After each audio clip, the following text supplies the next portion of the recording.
Seth, iwinjo kanyo gino mara ilodingo wacho kane nitie kaunti ma Homabay. Onene oganda mano do hinyruok, mano wito ngimagi adier gi yudo compensation kata ochulgi kaka owinjore. Yudo mosebedo kae katimore di wacha ng'o kinyi ma kawuono kaniri Seth. Cleophas, gima Raila Amolo Odinga wacho no en gima osebedo ko wacho consistently. To be ok en gima osebedo ko wacho in isolation ni mana joma no hinyore Gen Z protest moningo bed compensated.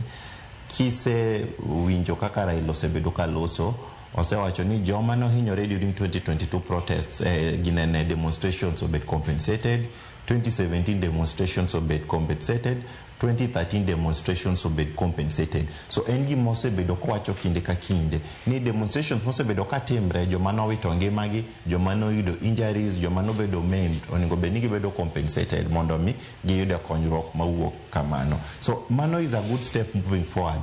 To kendo it's a wake up call ne security agencies wa ni seche ma ji odhi e demonstrations, gima duong' ma security agencies onego bed ni timo and protecting the lives of the demonstrators gi the property man kanyo. Oningo bed ni ka gitiyo gi any force kata physical ginenentie any force ma gitiyo godo oningo bed proportionate to gik ma demonstrators nikech ing'eni ng'ato ok nyal bedo ni ng'anyo e yo mamuol to ichako ba live bullets kata ichako gibedo shot at mano ok en gima chik dwaro.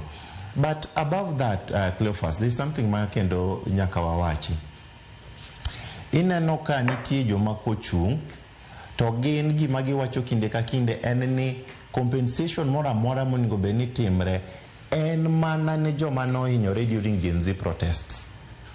Mano gima kiwinjo the impeached deputy president Kashago wacho pile. Vijana wetu waliumia, inafaa wafidiwe.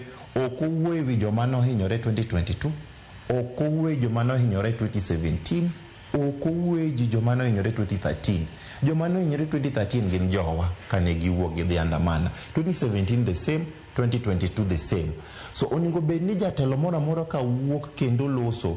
Oningo bed ni wuoyo king'eyo ni jo Kenya te romre.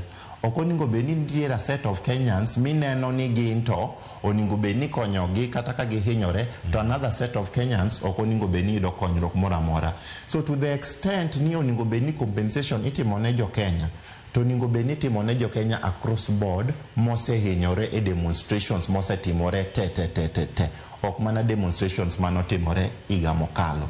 To kendo kata king'iyo demonstration motimore higa mokalo katieko Cleophas, iyudo ni at some point nochako kaka innocent demonstrations mana joma wuok oko gi simbe gitimo demonstrations. But at some point jogi nobedo infiltrated gi weche mang'eny manomiyo nyaka jomoko obedo impeached. Negikelo jogi magin demonstrations mane jowa ma Gen Z notere ndara gin negi loko kendo negi dwaro kawo godo piny.